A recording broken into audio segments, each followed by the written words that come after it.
The Fed has just cut interest rates by 50 basis points and markets are absolutely pumping in response to the news. What's up guys, it's Crypto Dave here, and today in this video I'd like to talk to you guys about the recent rate cut by the Fed and what this is going to mean for Bitcoin here in the last quarter of 2024 heading into 2025. Are we bearish? Are we bullish? What do we need to consider when it comes to this rate cut? Let's go ahead and kick off the rambling. So it's first important to understand what the federal funds effective rate is. It is the baseline interest rate here in the United States of America. It is the interest rate for which banks can borrow money from other banks. It's going to be what your mortgage is based on, your car loan, your credit card debt, any loan, line of credit, or anything that has interest is going to be based off of the federal funds effective rate. So that means when the Fed cuts interest rates, the price of borrowing capital becomes cheaper. It's very clear that the Fed intends to continue with this rate cutting cycle. If we take a look at the CME Group data, which is a predictive market determining what the Fed is going to do next in terms of monetary policy,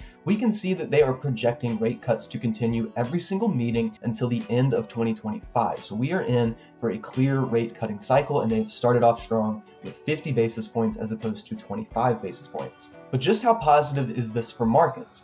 Well, in terms of US stocks, it's generally not a positive sign. If we take a look at the federal funds effective rate over time, we can actually see that rate cutting cycles have coincided with previous recessions very consistently throughout time. Now, of course, the Fed has held up its dual mandate of low unemployment and stable prices for goods and services, albeit it took them quite some time to get inflation down into the 2% territory, but they are now within that 2% territory, and at least for now, unemployment is relatively low. It has seen a recent uptick. We should also make note that rapidly rising unemployment also coincides with recessions, so we're going to want to pay attention to unemployment data as well as CPI readings to confirm that the Fed is still achieving that dual mandate.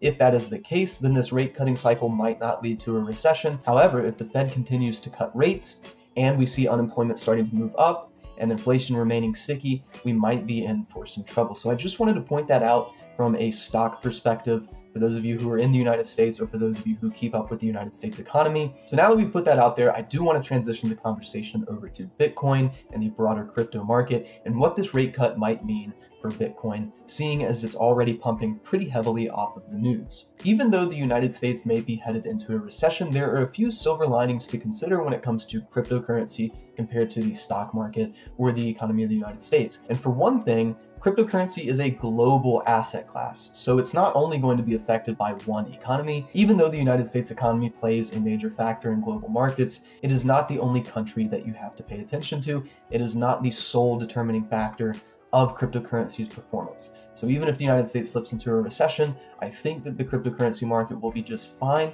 However, it would be an interesting scenario, seeing as Bitcoin has never traded during a true United States recession. The other silver lining is that cryptocurrency is far more sensitive to global liquidity as opposed to business cycles or economic cycles such as a recession or an expansion. So the idea that money is becoming cheaper to borrow here in the United States might actually provide a little bit of stimulus for the market. And if we just take a look at the M2 supply here in the United States, we can see that it is slowly trending back upward. And if we take a look at this fun chart here from the Bitcoin Patriot on X, we can see that global liquidity is also ticking back upwards as well, crossing over a very important moving average. And this could be the juice that Bitcoin needs in order to enter that second stage of its bull market. So I just want you guys to be aware of some of these economic factors. I'd also point your attention to this chart here from bitcoinmagazine.com. This is Bitcoin's growth since cycle lows. It's going to show you from bear market bottom to bull market peak, the percentage return for Bitcoin over that period of time. And we can see here that Bitcoin has held up very nicely. As a matter of fact, it is right exactly on schedule with the prior two bull markets that we've had. So I think that Bitcoin trading where it is right now is very understandable and it's perfectly healthy. So I do think we are entering that period of time where that supply reduction in Bitcoin's schedule will play an impact. And if we do continue to see global liquidity trending in the right direction, I do think this is going to have a very positive impact for Bitcoin. But enough rambling, let's go ahead and jump into the charts. Let's take a look at a couple of technical factors that we need to consider. The first thing I'd like to point out here on the Bitcoin chart is a higher time frame market pattern known as a bull flag, where you essentially have a large impulse move to the upside.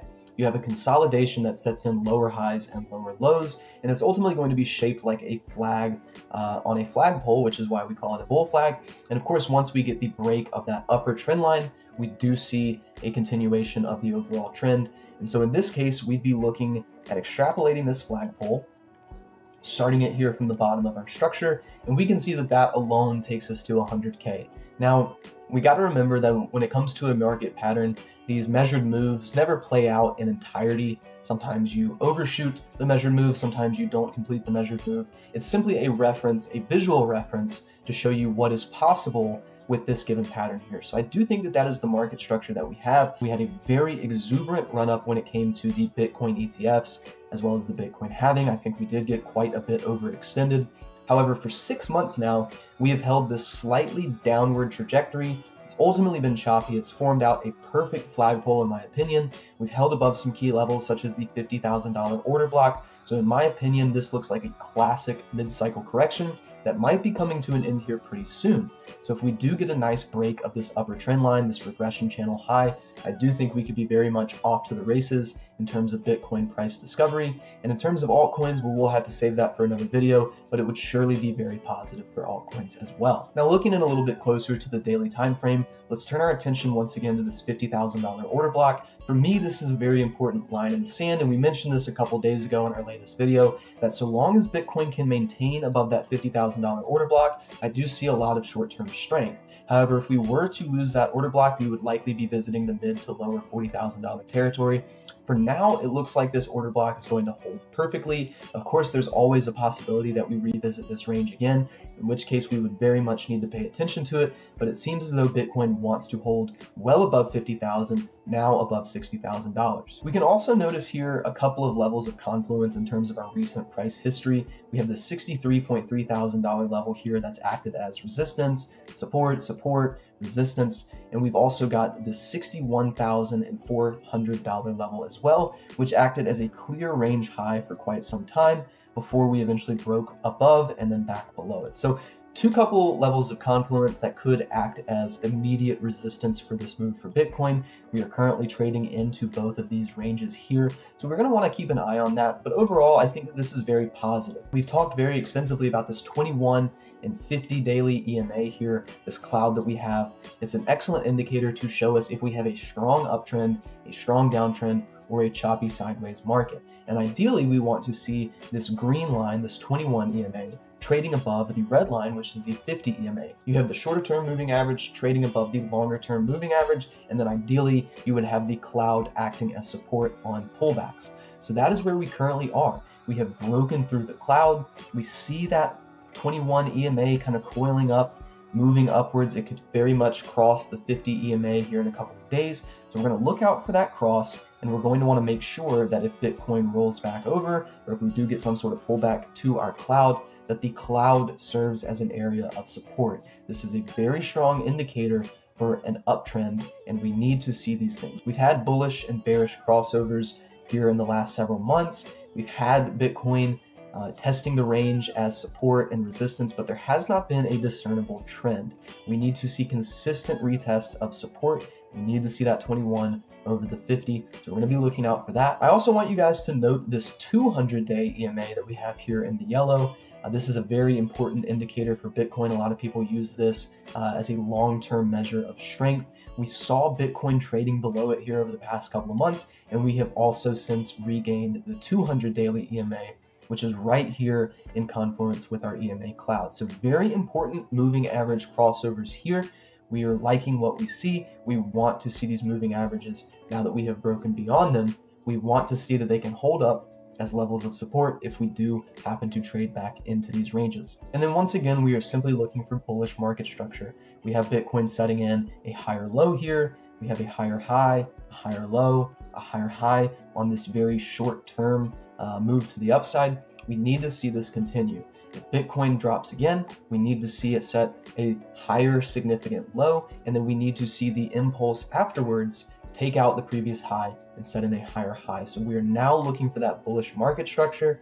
We are looking at this regression channel high as the last line in the sand, and I do think that if we can turn the page, we get that moving average crossover that we want, we get the bullish market structure, and we can break beyond this channel, I do think that things are going to heat up very, very quickly. We're not quite out of the woods, but I will say things look a lot better for Bitcoin today than they did even just a few days ago. Well, guys, that's going to do it for this video. Let me know what you guys think of the 50 basis point cut. Do you think it's a positive thing for crypto? Do you think it's negative? What about for stocks? Do you think the United States economy is going into a recession, or am I just blowing smoke? There's a lot of things to discuss, so let me know your thoughts down in the comments. Make sure you're subscribed to the channel and tick the little bell. You'll get notified every single time that we post. And until the next video, I'll catch you guys in the Discord. Peace.